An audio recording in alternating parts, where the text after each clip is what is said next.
Madagascar, l'ex-président, déchu de sa nationalité malgache par décret, est désormais libre de profiter pleinement de ses privilèges en France.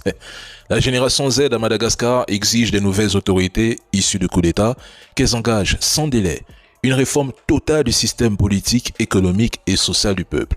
Le mouvement structuré a même rédigé et publié sa propre charte de transition posant les bases d'un nouveau contrat entre l'État et les citoyens.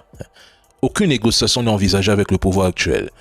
Pour les jeunes contestataires, la légitimité ne se décrète pas, elle se reconquiert par la confiance du peuple.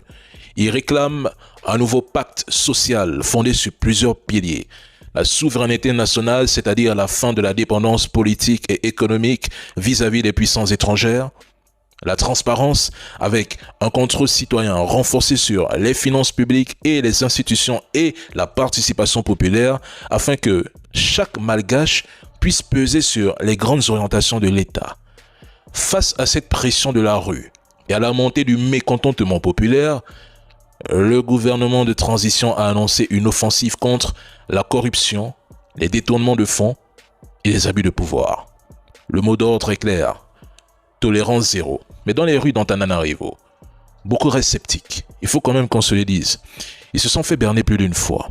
Donc, la jeunesse observe, déterminée, prête à rappeler que la révolution numérique qu'elle incarne ne se cantonne plus de hashtags, de vidéos ou de live.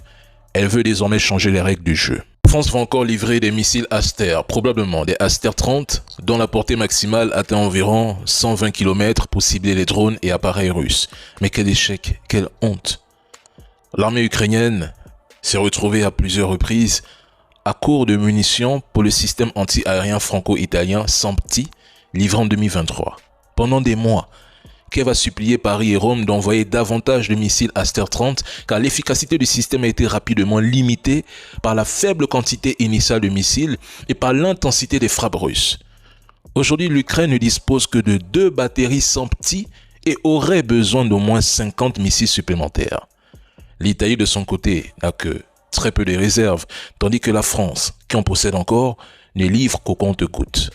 La production d'un missile Aster 15 ou 30 demande désormais entre 20 et 30 mois. Avant, on tournait dans les 41. Mais soyons honnêtes, ces pays occidentaux n'ont jamais eu les moyens réels d'aider l'Ukraine.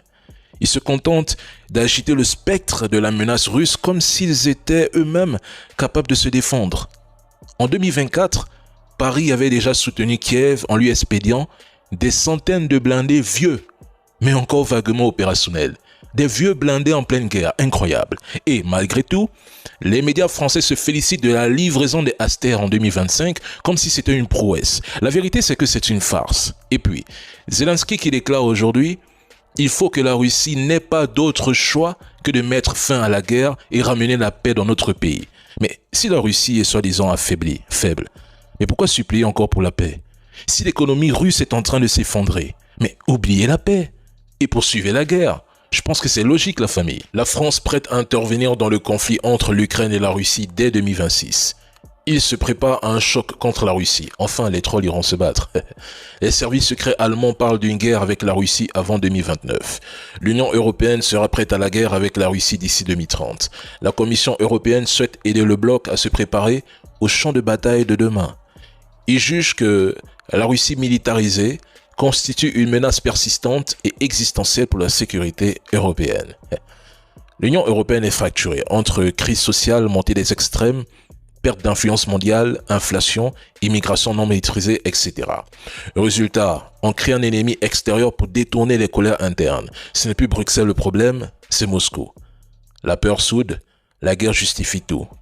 La censure, la surveillance, la militarisation des sociétés. Moscou représente pour l'Occident ce qu'il craint le plus. Un modèle souverain, conservateur, patriote, anti-hégémonique. C'est l'antithèse de l'Europe libérale et globaliste. La peur est devenue un outil politique par excellence. Rien n'unit mieux que la menace extérieure. Et quand tout s'effondre à l'intérieur à cause des politiciens corrompus, on montre du doigt un ennemi commun. La Russie.